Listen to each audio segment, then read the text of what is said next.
When someone picks something that you don't expect, you have to rely on your instincts and your game knowledge on how to beat them. You just have to be flexible and know that champions, what they can pull off with it. We first of all have to say where it actually lands. You might not know if it's top, mid or support.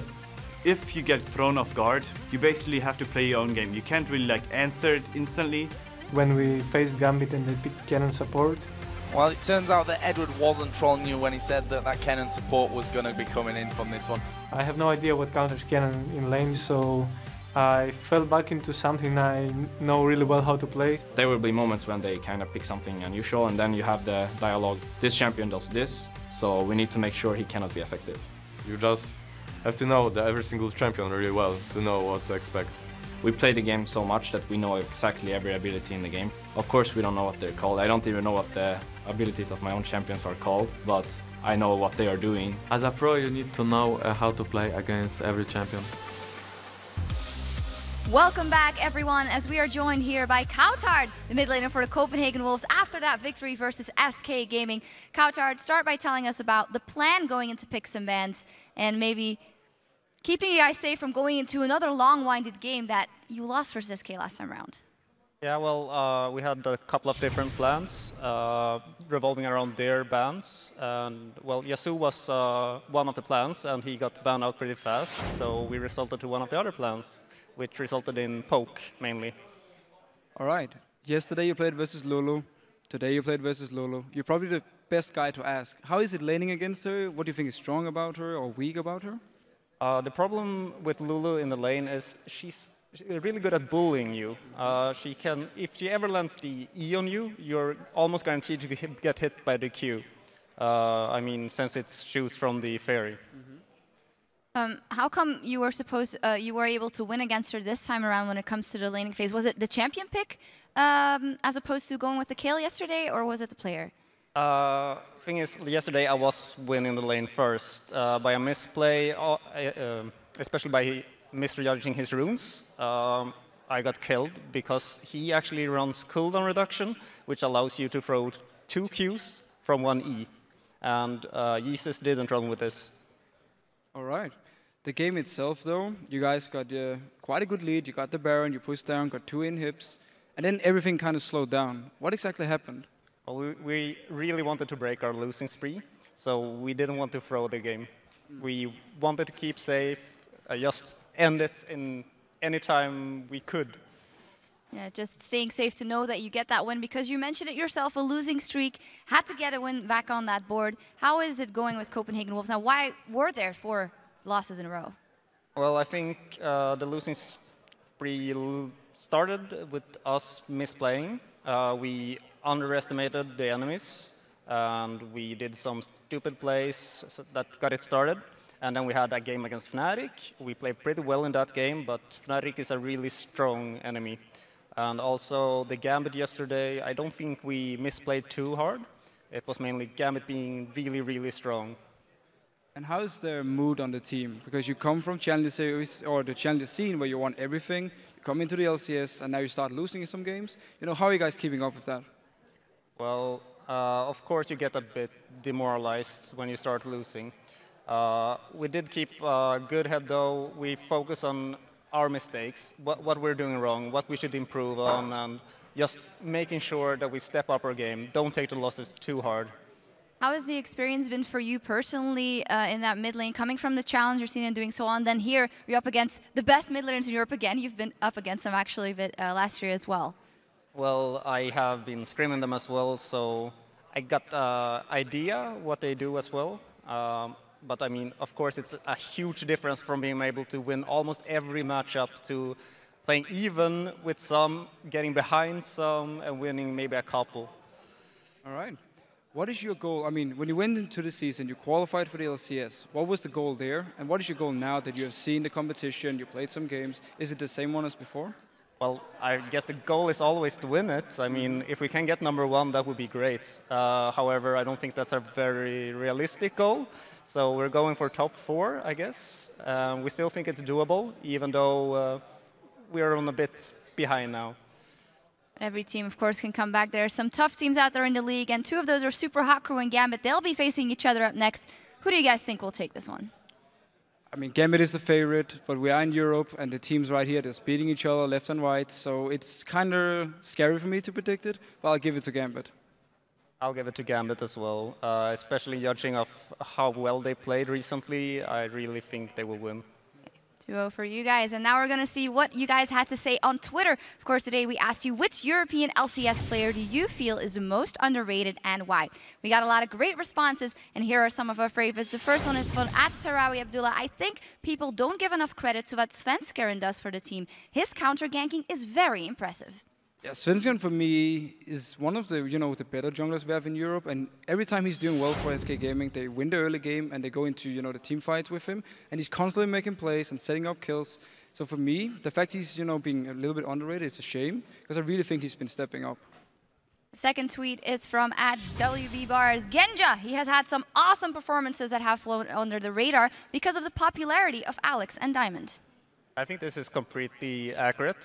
Genya is really good at positioning. He has a lot of games where he's doing so much damage, but you can't notice because of Alex carrying really early on or Diamond setting up the ganks and everything. Yeah, of course, we're seeing him in action in just a minute. And the third tweet is from @SilarLol. The most underrated player is Kerp. For someone who has recently swapped roles, he makes it look like he's been there forever.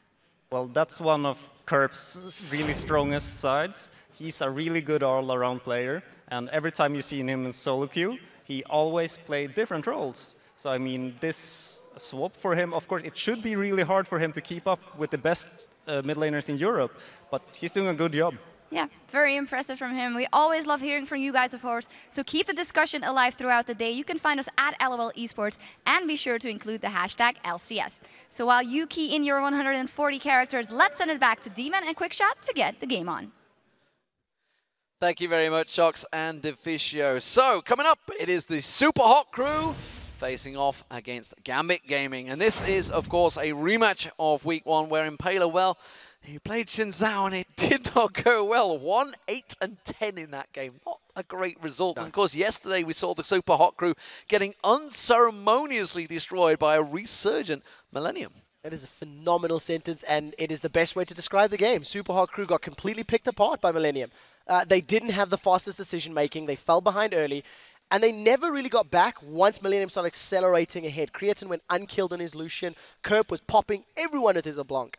I think Super Hot crew are really just looking for stability in their performances on their secondary champion picks, because when you look at their stats, they've got extremely high assists, but they've got an extremely high amount of deaths as well. In their 3 wins, giving up 37 deaths is, in my opinion, far too high, and it screams not being comfortable in the champs and not necessarily making the smartest decisions for the time. And of course, last week, though the Super Hot crew found some form in their games, in part, it was kind of led by Impaler as well, having a great impact. Yes, he's both been phenomenal at winning and at losing them games, I'm afraid.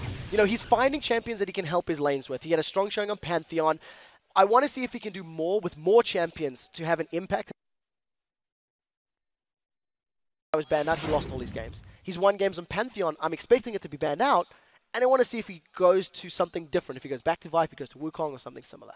And I wonder how his friends feel about him now that he's moved from England, playing in the LCS, and wearing makeup on stage. Sorry, I had to burn him there. Gambit Gaming, though, they are going back to their Season 3 roots. They pulled out Evelyn a number of times now, despite the changes, working well for Diamond. Kha'Zix are back in there again, and they're back to their aggressive playstyle with Eddie. Yeah, I think, what worked very well for Gambit when they beat Fnatic is that they're going back to the traditional picks on Edward. I really want to highlight that the Kennen support was great when they were ahead, but it offered nothing when they were behind. And now that Edward's on his Annie and his Thresh, he's doing great. Yesterday, as you mentioned, Diamond ran Eve. He's using different builds. He used AD last week. He had a mixture yesterday. Genja went back to Varus. These are champions that worked for Gambit as a team, and they've worked very well. And of course, we have to highlight Lulu. Alex was the first player to do it in the LCS, but it's something that has been talked about by many of the pros in multiple regions. I'm wondering if he's going to do it again, because he was adamant yesterday he was going to first pick that champion no matter what. Well, earlier on, of course, the Super Hot crew's Impaler, he is hoping that Gambit's Diamond will bring something out of the ordinary against him in the jungle. But in order to beat Gambit, someone's going to need to step up and lead the crew. Our matchup against Gambit is gonna be pretty tough. Super Hot Crew is everyone is new player, totally new player, even for LCS, for pro scene. They get more motivation. They can think some crazy strategy. I hope Diamond plays something cheesy again, like Zed or Shen. And then I get to play something cheese as well, and we can just have a battle of cheese in the jungle. They're strong, and I think that they deserve the LCS spot, but they just need to change something in their playstyle, because I think otherwise they can finish the last team. We definitely look a little bit up to them when it comes to the team play.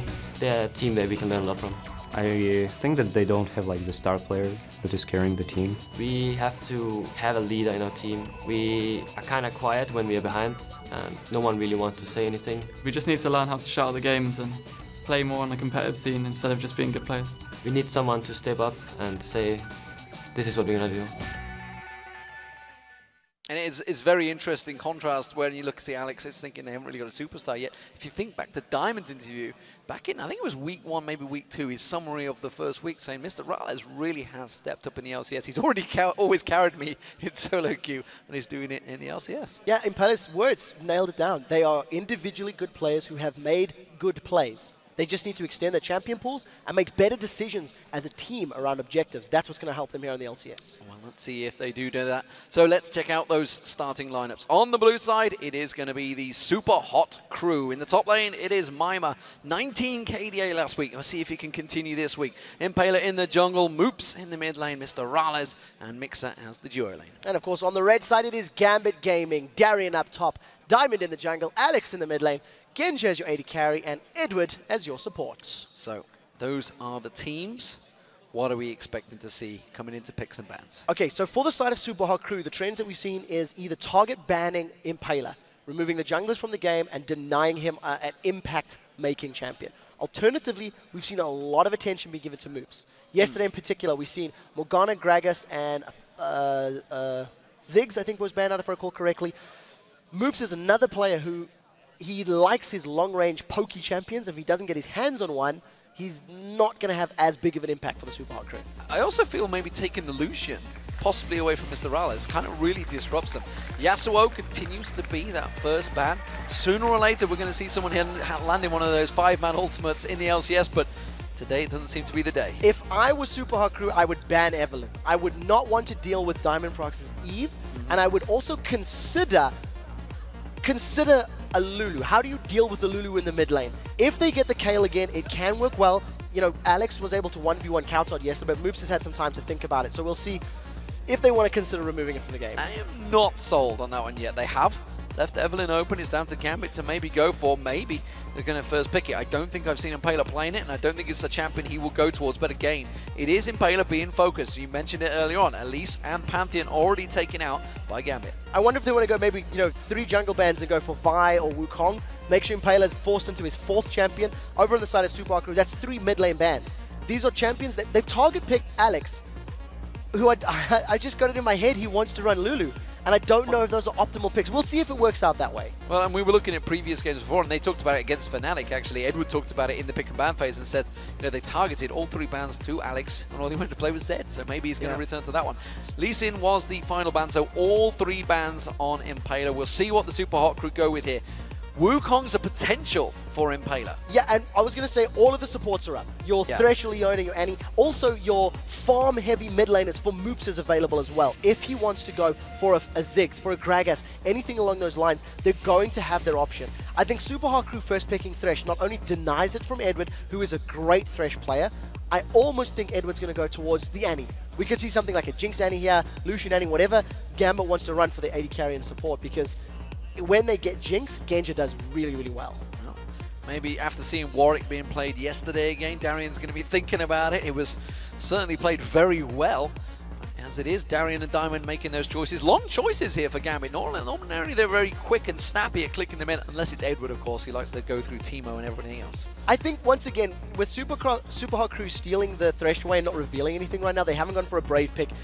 There's not a lot that you can decide to go for. And if this Evelynn gets locked in, we talked about it. I think Diamond Prox has re-fallen in love with Eve, and he's doing phenomenal with her, so why not take it? And I think after yesterday's bans against Genja, they've realized, you know what, let's just let Jinx through because, well, he's just as good on anything else. And, you know, his positional play is always top-notch in the fights. Not always there on time, but when he does turn up, he's well out of the way of danger. When Gambit are even in terms of gold and power, then Genji's going to be there. But if they're behind, he likes to pick up that side lane farm. And I realize with the Thresh being locked in, there is no pressure on Gambit to lock in Annie.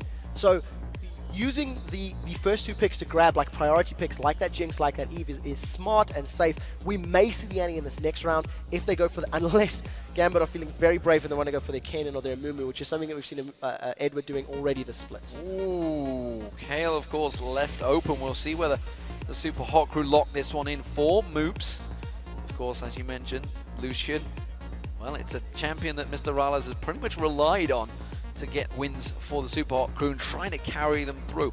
Thresh, Lucian, you know, these guys, they get a lot of first bloods in that bottom lane. This is not a bad lane for them. No, definitely not. And the early damage that Lucian puts out, in conjunction with the CC and the utility that Thresh offers, is just a great synergy. Having Moops lock in the Kale, I want to see how he's going to perform on this Kale because I feel like he's stronger on those Ziggs and the Gragas, on those types of champions. But, like I said, it's quite a safe pick. Once again, Super Hot Crew, they're defensive, they can play reactively as well as going offensively. And if the game goes super late, as Deficio always points out, Kale's Q stacks with a 1-to-1 ratio, there's instant burst that can come down. So Kale can actually do a lot of damage to Gambit if this game progresses. Will we see the giant troll once again from Darian in that mid lane? We saw it yesterday and it worked very well for him. We'll see, of course, what else are we going to have here? There's a smart choice in the Kale as well because it reduces the likelihood of seeing a Zed. Because you've got that intervention available, it already reduces some of the assassin-y type champions you want to go for. Kha'Zix is available. Kha'Zix is open here for Gambit if they want to go for it. But again, you know, Kha'Zix into Kale, it's not really a matchup you super want to go for. They finally locked in the cow. We are at last going to see Alistair in the European LCS. We've seen it in North America, and I've been thinking, God damn it, when will we ever get this in Europe? And Edwards pulled it out. Well, we'll see how this works out because I think, once again, the early sustain that you're going to get from Alistair's heals as well as the utility you get from the knockups is great. I'm actually not sure how the Jinx Alistair is going to work against Lucian and Thresh. It's a matchup that I haven't seen before, so I want to keep my eyes on it and see how it works out. Well, as it stands, Tristana being thought about for that top lane, and you think didn't work out that well for SK Gaming when they tried it in the top lane. Maya may be thinking of running it here up against the Trundle. Instead, it looks like it's going to switch in. Of course, Renekton is currently focused on as well by Mr. Rala, so that probably will be. And the jungler, well, Vi, of course, for Impaler. Yeah, so he's going to finally default back. When you see Elise Pantheon and Lee Sin banned out, there's not a lot of options left for you to default to. However, if anyone's going to have experience on this champion, it is going to be Impaler. I also really like the synergy of that Vi plus Kale. I think being able to throw down that intervention and saving you know, your teammate as he goes into the fight is going to be very, very smart.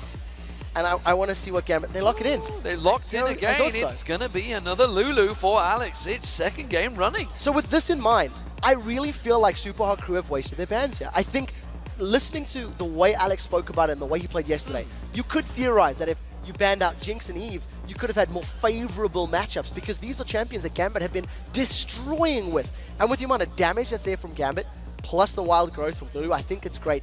Both of these teams are going to be very reliant on their laning phase. If they can get ahead, they have all the tools available to stay ahead. Well, I just feel that Gambit, every time they come into this picks and bans phase, and actually reading what Edward wrote about the Fnatic game, they don't come in with a fixed plan. They come in with a giant champion pool that everybody can play and simply say, what do you fancy playing today? Do we need damage? Go for Kennen, no problem. Why not? Let's just pull that out. But it is going to be a couple of new picks once again for Gambit Gaming. Of course, the Troll in the top lane, Lulu in the middle, and the Cow down bottom. And I also think that on the side of Gambit, they're struggling a little bit maybe in wave clear until the later stages of the game. They're going to be very reliant on Lulu to defend towers until Jinx has enough attack damage and splash from her rockets and max level to actually clear the waves out. So under a siege situation, I think that the defensive lack of wave clear could potentially hurt Gambit if they're ever, you know, caught out there. Well, of course, before we get into the game, let's see who you guys have cast your vote on. And well, no surprise really, 94% of you voting squarely on Gambit for the win. That's a pretty big number. Truthfully, seeing how Gambit played yesterday and seeing how utterly obliterated the Super Hot Crew were, I think that is a justified vote. However, in picks and bans, it is definitely not that one-sided. In picks and bans, it is a lot more even, and both of these teams have the tools they need to get ahead and actually stay ahead when they're there. Well, here we go, ladies and gentlemen, as we move into the game. The Super Hot Crew starting out as the blue side, and Gambit Gaming as the red side, of course, following their badge and emblem. So, what do we make of this? Will we see any early aggression? The fact that there is an Alistair on the map surely gives Gambit a giant advantage. Yeah, it definitely does. If they want to go for any form of invade, you do not want to get caught up by that pulverize of Alistair. He's just going to knock you up into the air and lock you down. However, I'm not expecting it. I think teams have really gotten used to this safe level 1, so to speak. And I want to see how Super Hot Crew find their way in. I do think we need to keep our eyes on Impaler, though. He was unable to have any sort of impact against Millennium yesterday, and he responded late to all of Arena's movements. So I think there's a lot of pressure on him to respond to Diamond Procs, considering that Eve is going to be difficult to track. Well, we've also seen a couple of face checks before, and Mr. Rallis is very close to Genja in that bottom lane, but they are in the bush. Alex Hitch spamming out that laugh in the mid lane up against Moops. What I also think I would have liked to have seen from Super Hot Crew is potentially going for a lane swap. Something that you can do against Eve, if you go for that 2v1, you initiate it, you can almost force Diamond's hand to help defend the tower of his solo laner, or try and 3v1 push. So you minimize the number of options for Gambit to move. If they're going for the straight matchup, it's going to be more difficult to find and track Diamond Proc. So we'll see how Super Hot Crew play these first few minutes. Well, Ward's coming out. It is Gambit not going to be going for any type of invade this time around, and well, look at that. We have a pause. This time around, it looks like it is Moops for the Super Hot Crew. No, it's Impaler having discussions. Looks like it might only be a quick one, possibly a client restart. Well, hopefully this can get the matter resolved very, very quickly. I think, once again, slower laning phase for Super Hot Crew. I feel like they have the potential to get kills in their duo lane. But, Kayle versus Lulu at low levels is not going to be super explosive, I don't think. And I also think the Renekton versus Trundle, once again, the onus is on Mima to get a leg up. But again, not really going to be kill potential against the likes of Darien. So, slower laning phase unless Diamond is able to make something happen with that Eve. And I'm really interested to see how this bottom lane works, because Mr. Rallis and Mixer are a good partnership. They work very well together. They have got themselves a lot of first bloods. And Edward, we know, is generally fairly aggressive in his playstyle. But alongside with him, Genja, maybe they're going to go overstep the margin a little. Yeah, whenever you play Alistair, you run the risk of overstepping. It's much like Leona in many ways. You have to all in. And if you miscalculate your time on when you engage or when you pick that fight, you run the risk of being shut down. The one thing that does sit in the favor of Gambit, however, is the fact that Edward's Alistair has got that triumphant roar, the heal. So once he starts to skill that up, he's going to be able to sustain Genja's HP as well as actually the minions in lane, making life a little more difficult for Super Hot Crew in the opening stages. So Impaler starting off on that blue buff. Blue buff start for Diamond as well. It will be going away. Impaler didn't really get much help on that one though, whereas Genja and Edward, of course, in that bottom lane, gave him a lot of help, and then straight away we're seeing some aggression. I want to see if Mr. Ralls and Mixer get an early level 2. Because of the fact they've got a little bit more time in lane, if they clear all 6 and get that first minion, they may be able to start a fight, but I think they're just trading a little bit of damage back and forth. Pretty good so far. And Edward took the heal, looked like first skill, so he's not going to have that headbutt pulverize as we get into level 2, so Gambit immediately realizing they're going to play a little bit more cautiously here. Wait, not level 2 yet, they don't even need it! They don't need it, they're going full on for Genja. Can they land anything more on him? The Ignite was used, and he does not go down. I think if Mr. Rolls and Mixer had a tiny bit more patience and had Death Sentence available to them, they may have been able to get the kill. But Mixer managing to get a lot of damage on Genja, forced him backwards, and it was talked about. As long as Edward's got mana, he's going to be able to heal Genja up and keep him in lane a little longer. It is a great utility player, Edward, on that. Oh, and Moops taking a good burst of damage from Alex Hitch. We'll see how he stands his ground this time around, because Alex Hitch, well, on that Lulu, is a big lane bully, and you can see he's actually zoning him out. Just flash for it! I can't believe that. I completely underestimated the damage of Lulu in lane, and we know she's a bully, but Moops just got melted by those glitter lances and the hell picks, melting his HP. However, Flash Ignite used by Alex Hitch, Flash just used by Moops. So junglers going to be focusing that middle lane, that's for sure. Meanwhile, in this bottom lane, of course, Exhaust was used earlier on by Edward, and Flash, of course, by Genja, but he did still have Barrier available. top lane pairing. It's a top lane pairing we've seen pretty much almost every game now. It's starting to become commonplace. Yeah, Mundo and Shyvana a little bit less favorable, and we're seeing the Renekton and the Trundles more frequently. Trundle's still going for that flash teleport. Darien, however, builds his troll differently to everybody else. He tends to rush the Ravenous Hydra as his first item, go for that massive wave clear. It's what he's done yesterday, it's what he's done a few times. Impala's going a little aggressive, maybe taking a Wonder Ward on towards the Wraiths there. Wraiths have been taken. Diamond is up in that top area. Maybe going to try and go aggressive on Alex Itch here. Ignite is available on Moops if they need it, along with Flash for Impaler. Yeah, he needs to land the Vault Breaker though. Alex does not have that Flash available. Got to move speed. They caught him. They caught him. The Q comes down. There's a lot of aggression. There's the Ignite. First blood goes to Moops. And that is very good on a Vi. Vi's low-level ganking is not necessarily the strongest, but when you add the red buff as well as that brief knockup from the Vault Breaker and the slow coming down from Moops' Kayle, they had more than enough damage to kill Alex. So good play, and that also replies to those summoner spells burned in the first, trade between those two champions. Well, you can see Genjo almost back to full health, of course, because Edward just continuing to keep that heal going, ticking on towards him, and quite happy to just keep on trading back and forth, and they've already kept very even in terms of CS, despite that early pressure from the Super Hot crew. And that's a testament to Genja and Edward, I think. Being able to play defensively under the tower, Genja being kept sustained thanks to Edward's great heal and mana management, really. I mean, he's sitting there above 50% HP, considering Genja was dropped so low so early on. And we'll see how they play this one out, because the kill potential is going to be a little in favor of Super Hot Crow, because I feel that Thresh is going to be able to poke a little harder and put more threat if he gets a good death sentence down. Well, Alex back in lane. He has still kept that CS advantage over Moops, but of course that kill will give him a giant chunk of gold. Diamond going wandering, looking down towards his bottom lane. Doesn't have his buffs available, so no red buff on him. The wave's too pushed. I mean, really, unless they're going to tower dive here on the side of Gambit, there's not much that Diamond's going to be able to do, and I think wisely he's backed away. Mixer and Mr. Roll's just doing the best they can to continue controlling that lane, maybe even setting it up for Impaler to come in to invade and set up a gang.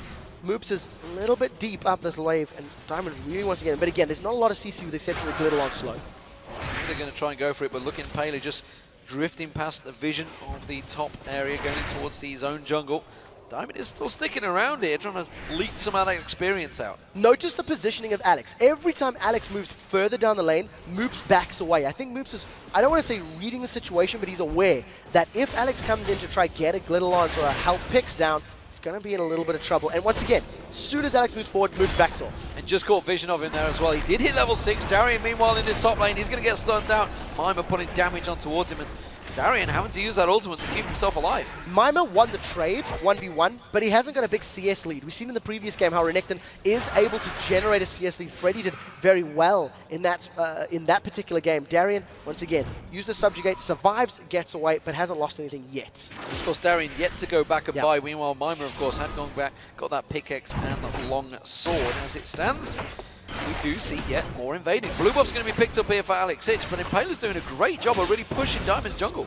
Yeah, Diamond hasn't had much of an impact in this early game. The only gank we've really seen has been from Impaler. It worked out. Impaler is now level 6 with that Assault and Battery, so we'll see what he decides to, when he decides to use it. Mima, very overextended. Well, you say that, but actually they're making great use of the vision, because you can see Impaler constantly putting them wards down. He knows exactly if Diamond's there. Unless he comes directly at him, he's not going to be able to see him. And on top of that as well, there's not a lot of roam threat from a Lulu. So even if Lulu does come up, she's going to take a little bit of time. She's not super scary. They've caught out Edward. The hook on Edward. The flay's not going to follow. Chompers came down. He took a good burst of damage. Meanwhile, in the jungle, we do see Impaler going on towards Diamond. Oh, didn't quite catch the Vault Breaker on towards him. Instead, it's going to be the Wild Growth. They're going to try and turn this one around. We do see Mima coming around. Assault Battery on towards Edward. Alex Itch having to flash away through that one. Diamond as well backing off. Darien did come down to sort them out. It's going to be a 3v2, 3v3 for the red buff. Super Hot crew, very aggressive start. Gambit still have Subjugate as well as Agony's Embrace available, so Super Hot crew stay stacked up. They are at risk of being killed. That's a very good pink ward to give them information about when Gambit are coming in, and Gambit want this fight. We do see that Mima is going to be very important. He's going to start. Diamond uses his ultimate, tries to catch him down, but look how low he's already gone. He's going to get knocked down here. Nowhere to run, nowhere to hide. Mima gets on him, pops Infinite Duress, oh sorry, Infinite Duress is going to be going on towards Alex Ich. Oh, he's going to get stunned down. Alex Ich goes down as well. Mima doing work. That was very well played by Super Hard Crew, and it all started several minutes ago when Impaler baited Gambit forward. He pulled them into him, pulled them towards him, and then Super Hard Crew just collapsed on Gambit. Because the intervention was still available from Moops, they were able to win that fight, get a massive CS lead, or massive CS denial here in this mid lane. We'll see if they focus the tower down. I almost feel like it would be better to let it just kill the minions. As it stands, Super Hard Crew going to back away. Diamond's going to farm up the XP and most of this gold damage. He's going to keep that pressure on the tower. Can they take it? First tower of the game. And well, nigh on a 3,000 gold lead for the Super Hot Crew, of course. What I meant was dominance in that fight. Infinite Duress. Well, Warwick, you know, I've been seeing a lot of him lately. He's expecting Gambit to play that one instead. It is a fantastic start from the Super Hot Crew. So they've got themselves a 2,500 gold lead. They've got the tower down, which is going to allow Moops a little bit more freedom to get aggressive on Alex. And they're going to need to start challenging for dragons. I think Gambit is much stronger at dragon control and dragon timing than from what we've seen from the Super Hot Crew. So I'd like to see Super Hot Crew getting some vision and setting themselves up to pick a fight. I mean, look at this. Darian is teleporting down to set up for this dragon. And Super Hot Crew, they're a mile and a half away. Nobody can really respond quickly. Yeah, they've only got 2 members here, and it's the bottom lane of Mr. Riley's and Mixer. We're finally seeing Moops return into lane, but they're way far away from this one. Maybe going to try and get some cheeky steal, but I'm not too sure. Will the Cullen be able to do it? Doesn't manage to go for it instead. Tries to snipe it out, but not going to happen. And Diamond secures it with the smite. And then that's just good reading of the game. Gambit realized that Super Hot Crew had backed away, allowed them to grab the dragon. Mima is also once again denying the CS, denying the XP from Darren. He's gone for that Tiamat as his first item. So again, trying to go a little bit aggressive, and he's going to win this fight if Darren sticks around. Darren doesn't want a part of that one. Instead, he's going to get stunned down, take some damage, and that turret very low. Mima can just take this turret and push on towards Darren. You can see he's already in trouble. Impaler comes around the side. This could be kill number 4. Turret goes down. Assault battery on Darren. Darren's going to try and run away from this one. Gets slammed once again.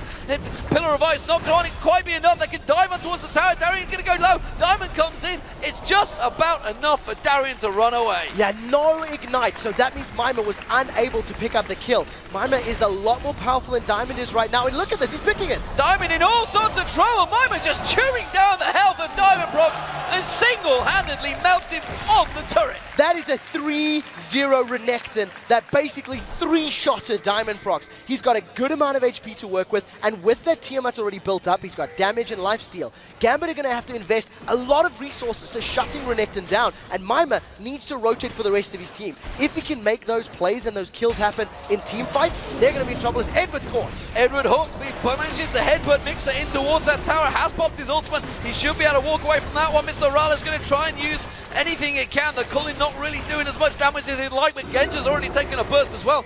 Every lane is going well for the Super Hot Crew so far. Very well played indeed. They continue to grow that gold lead. They've got a tower advantage as well, and they've got very good vision. You touched on the fact that Impaler was placing wards in the red buff area of Gambit, allowing Mima to play aggressive, allowing Mima to get in the face of Darian, and it's working out. Because of the vision, they've got a lead. Now Edward is looking to set up a fight. Diamond has not been spotted yet. He's sort of just a green ward though. I think that with the vision of Super Hard Crew, no CC's landed, it's going to be very difficult for them to make this engage. Diamond trying to create anything he can, but it's just all backfiring so far on Gambit. Darren also took a bit of a burst from Mima in that top lane while that was happening, but again, they're pressuring on towards that tower. Mima just doing what he can, keeping chipping on towards that tower. A lot of damage going on it. Continuing the hook on towards Edward. Edward doesn't have his ultimate available this time around. Has to pulverize Mr. Mixer. There's going to be a pull in there. Oh, not quite the range. And a great flash from Eddie. Yeah, on top of that, Genja putting down the Flame Chompers meant the moment Impaler got pulled in, he just got instantly rooted to the floor. If Genja had been like half a second later on that spellcast, it would have allowed Impaler to get the channel down on that Assault and Battery. There's a little bit of vision by that Tribush for Super Hard Crew, and you see Impaler, he knows he's not spotted, he knows they can't see him, so he's hanging around trying to set something up. Assault and Battery into Death Sentence is a guaranteed kill on the side of Super Hard Crew. And you know what? They could have pushed for it, but instead they're choosing to back away. They're realizing they're winning out that lane, and they want to keep Gambit in that lane phase a little bit longer. Mima, while he's just gone back, now he's completed the Sunfire Cape along with that Tiamat. He's going to be really troubling Darian now. He already was, and it's even more so. I think that the key for this for Super Hot Crew to take advantage, however, is to maintain control of this jungle. Look at this. They're stealing the Wraith Camp away, setting up for this red buff, instantly available for them, so they're going to steal red away. But look at it. It's 3 members of Super Hot Crew on this invade. There's a line that Gambit used to say, if you're going to, counter jungle, it's your teammates that help the jungler counter jungle, and that is exactly what Mima and Moops are making happen right now. And Impaler, you saw him at the top of the show. He was almost looking up to Diamond like he was his superhero or something. He was just thinking, oh my god, this is the man I've been watching for the last few years in the LCS, dominating tournaments. But Impaler has really taken it to Diamond's jungle. He's doing a fantastic job. He's been invading constantly, he's been warding constantly, and now we're taking the red buff, taking those wraiths, taking everything from Diamond's own jungle. You've allowed Impaler to play arguably his strongest jungle champion. Elise, Pantheon, and Lee Sin were banned out. It allowed Impaler to go back to the champion that got Super Hot Crew the spot in the LCS. It's what he used to defeat MYM, and when people have banned it against Impaler, he's struggled a little bit, and he's doing very well. He's a small amount of CS behind Diamond, but that's not super relevant right now because the presence he's had has been very strong. And look at Mima. Because of the ganks and the control, this tower's going super low. And actually, he's got to be careful. He can't push out too far. He's already used that ultimate, and Impaler is pushing in towards this top lane. They're going to be waiting for Diamond. They're expecting him to come help, but he is way down in the bottom of the map, and Mima may well just shove on towards this tower. Here he goes, on towards Darian. Going to get the Smoke Breaker on towards him. The Assault Battery used. Darian trying to tank out. Has to flash away. Hello. Running. And hello, Moops. Free kill. Thank you very much. That's going to be the top turret as well. These 3 members of Super Hot Crew can basically win the game for Gambit because of the way they are working together. This synergy is great. Impaler delayed on the engage. He slowed down the fight because he was waiting for Moops to get closer. When they realized that Darian was overstaying the welcome, Impaler jumped on the opportunity, and after burning the flash, Darian just gets killed by Kayle, which is ideally the perfect member to grab that kill gold in that situation, working himself towards that Lich Bane right now. So, Dragon up in 30 seconds, and honestly, I don't see Gambit in any situation to try and contest it at the moment because Super Hot Crew really have driven home every single advantage they've had in this lane phase. The fact that they've got 2-0-2 on Kayle, the fact that Mima is a tanky, damaging warrior in the top lane really is causing Gambit all manner of problems. So I said to Super Hot Crew, maybe giving Lulu, allowing Alex to get Lulu may have been a little silly if they wanted to ban the other champions, but they appear to have a very clear strategy. If you can control Eve's jungle, she's less scary, and that's what Super Hot Crew are doing. They've committed to a lot of their resources to their red buff. Now, Super Hot Crew started Dragon. Diamond is looking for a kill in the bottom lane. Dragon's going to go down before Diamond can get in range, and now Diamond may get caught out. We'll see how Super Hot Crew reacts. Quick Dragon, and, well, Diamond caught in no man's land between the two. Instead, he's going to walk, face check in towards him. Mixer backing away from this one. Not wanting it. Dead sentence. That was very close, and with 5 members of Super Hot Crew down this bottom lane, they surely have to back from that turret. Definitely. There's nothing that Gambit can do to defend this one as a 3-man. They are letting Darian and Alex try to push the wave as quick as possible, but this is going to be tower number 4 for the Super Hot Crew, and they're going to carry on pushing. And they're not done yet. You can see driving forward. Darian with a teleport in that top lane, continuing to farm out. Alex H comes across, but already gets put off, and that's going to be an Assault Battery on Diamond. Mima flashes for it. A Wild Goat's going to be used, but is it going to be enough? Subject get used. Diamond going to try and turn this one around, but Quick Hot comes in, and Diamond Rocks goes down. It's 6 kills to 0 for the Super Hot Crew. Super Hot Crew need to get something more out of that kill. They invested ultimates, they invested summoner spells, and yes, they got a kill on Diamond, but Darian grabbed himself a tower. Losing 1 for a tower, I think, is a trade Gambit will be fairly happy with, and it's their first tower of the game. Super Hot Crew, unfortunately, maybe getting a little kill hungry. I think I maybe would have preferred them staying in that lane and trying to siege the tower down. Regardless, Super Hot Crew go 6-0, got a 5k gold lead, a 3-tower lead, and they've evened up the Dragons at 1-1. And looking across the items as well, of course, that gold lead reflects across them because Super Hot Crew, with that pressure, are making it count on Gambit. They have pushed that top lane. They have taken down all the outer turrets right now. Inner turrets are the next focus. They need to start pulling pressure across the map because Gambit are not a team to sit and rest on their laurels. If you put pressure on them, they generally will bite you in the butt. Definitely the case. And we talked about how Genjik tends to be a little late to some of these fights in the mid game. We'll see Diamond going to get challenged for his blue buff right now. Assault and Battery's not available. Impaler is very confident he's picking this, but he's got super outnumbered. He's now in trouble. He does manage to go in there. Smite was won by Diamond. That will take it away from Alex Hitchto, but the rest of Gambit coming around the corner. Can they get themselves the first kill here? Super Hot Crew starting to group up. They're going to go for Edward. Edward having to use that ultimate to try and push them out there. Does manage to get ahead, but pulverized on towards Mr. Rallis. Mr. Rallis just over the side, putting the pressure on towards Gambit. You can see the culling coming out. Diamond does manage to back away from this one, but they're focusing on towards Genja now. Genja's taking low. Moop's going to try and put the damage on towards him. Mr. Rallis follows through, gets himself the kill on Genja. Alex Hitch coming around the side, but look at Moops. He's found Edward and Diamond. They're in no man's land. They're going to turn back on Alex Hitch. He's taken low. The dead center top. Beautifully done from Mixer. And that's going to be Impaler picking up kill number 8. And now Edward's in trouble. Mr. Rallis is focused on him. Where are you running, Diamond? You got nowhere to go, and Moops is chasing him with a speed buff of his own, but he has managed to go invisible. Oh, he got spotted out. He just got spotted out. Moops will pick up the kill. Oh, will he? No! Diamond gets the first kill for Gambit. It will be to no avail. Mr. Rallis will close it out, but would you believe Super Hot Crew taking it to Gambit? Super Hot Crew grabbed themselves 3 kills over the course of that engagement, and they played it so well. Edward tried to set up the fight. He jumped into the middle of the Super Hot Crew with that Alistair ultimate, the Unbreakable Wall running. Once it timed out, Gambit needed to bail out quick, and Super Hot Crew just chased them down. Mixer with the hook through the wall, letting them pick up the kill onto Alex was absolutely phenomenal. And I think we're going to catch a replay of this one. This is the engage that was near the start of the fight. There's the hook. Past the wall, catches Alex. I mean, brilliant awareness. That was also anticipating the speed buff of Luna.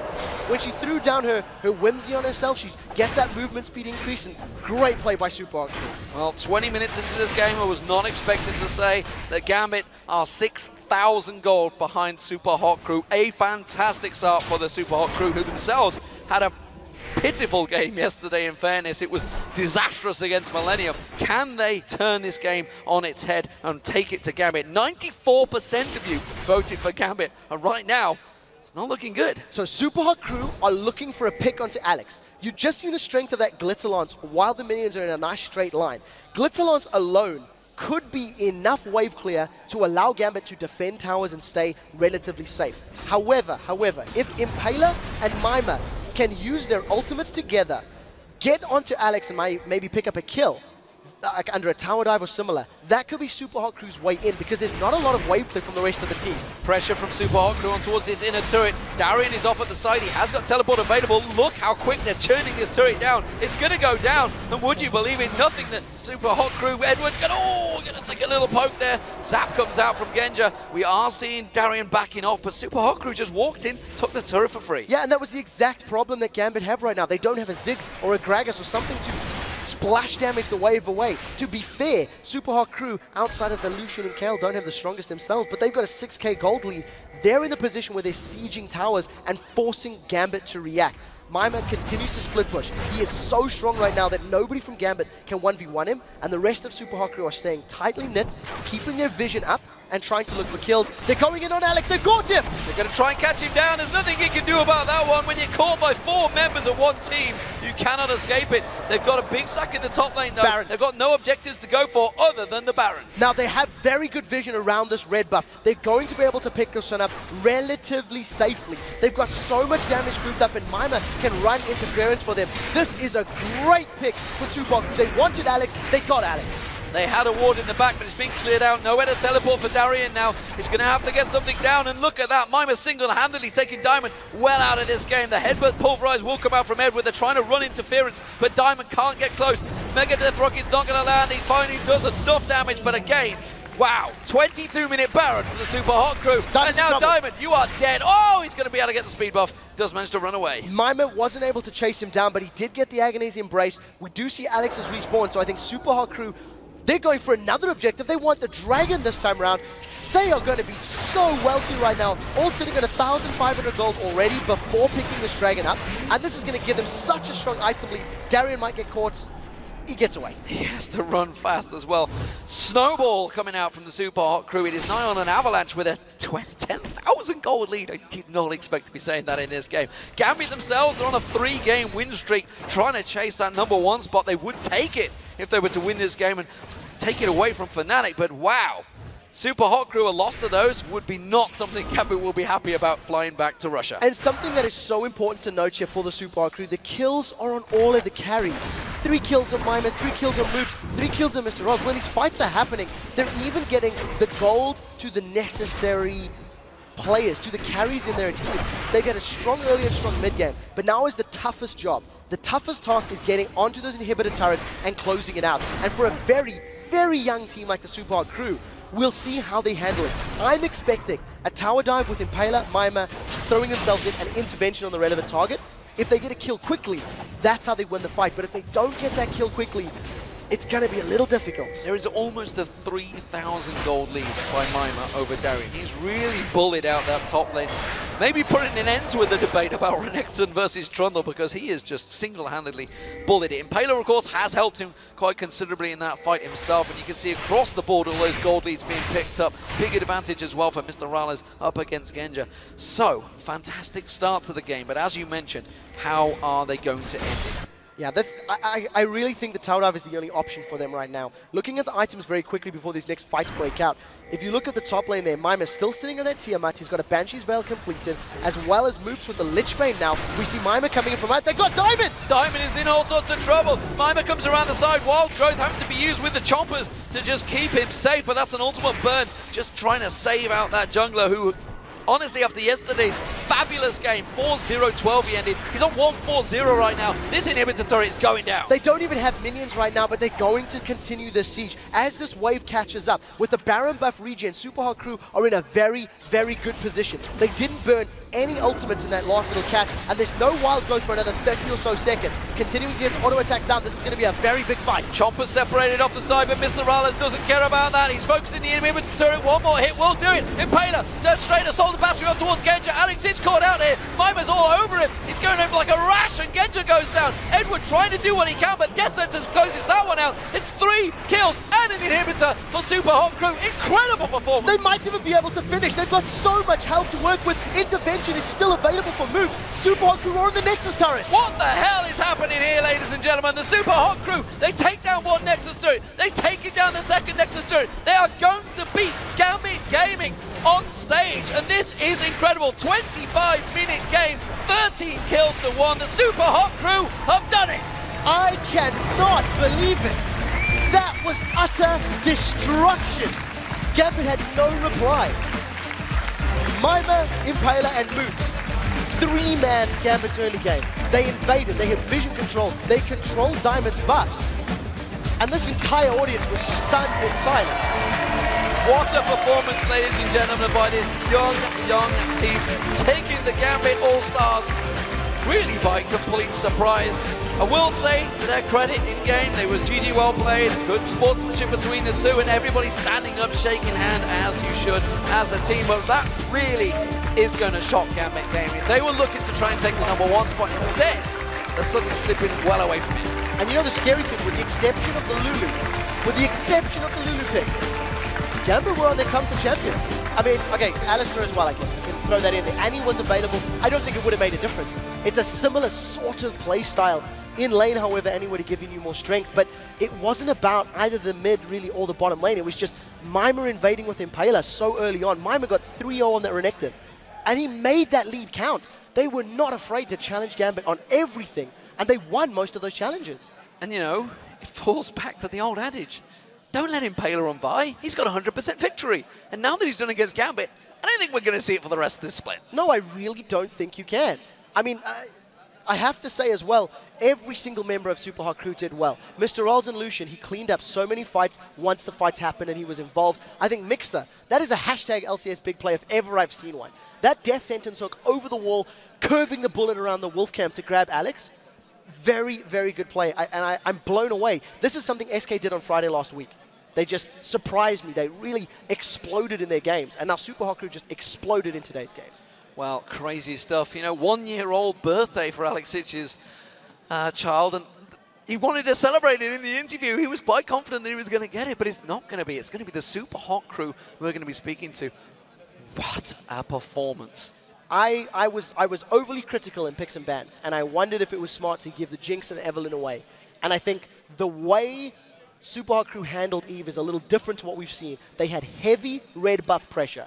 And this is something many teams can watch and learn from. If you're playing against an EVE, Diamond's EVE in particular, good vision control in the jungle and good counter-jungling presence, it really kept Diamond down. Fantastic, fantastic game. We're going to be stepping off the Rift for a moment, but stay tuned to hear from the Super Hot Crew's Moops and see how he take down that Lulu for that win. And then, of course, it is time for Fnatic and Roccat to go head-to-head. Fnatic is coming off a loss to Alliance, and Roccat, well, they turned in a solid late-game performance against Millennium yesterday. Both teams are fighting to remain in the top 3, and anything is possible. We'll be back. What? Get the hype. What? Get the hype. Drop, black and quick. What? Get the hype. Moop's going to try and put the damage on towards him. Mr. Rallis follows through, gets himself the kill on Genja. Alex Ich coming around the side, but look at Moops, he's found Edward and Diamond. They're in no man's land. They're going to turn back on Alex Ich, he's taken low. The death sentence top. Beautifully done from Mixer. And that's going to be a pain of picking up kill number